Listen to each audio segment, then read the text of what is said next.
Ішкі істер министрлігінің есірткі қылмыстарына қарсы іс-қимыл қызметкерлері Қарасора операциясы барысында Жамбыл облысы Шу ауданының Құмды аймағында қарасора жинаумен айналысқан 2 ер адамды ұстады.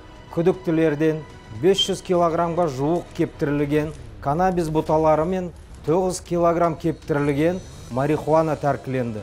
Ұсталғандар уақытша ұстау изоляторына қамалды. Қарасора операциясының 4 айында ішкі істер органдары 1315 есірткі қылмысын анықтады. Заңсыз айналымнан 17 тоннадан астам есірткі тәркіленді. Қызылорда, Алматы, Түркістан, Жетісу және Ұлытау облыстарында ұлттық ұланның тікұшақтарымен барлау жүргізілді. Онда 25 есірткі егісі анықталды. Жалпы салмағы 2,5 тонна болатын 15 мыңнан астам қарасора бұталары жойылды.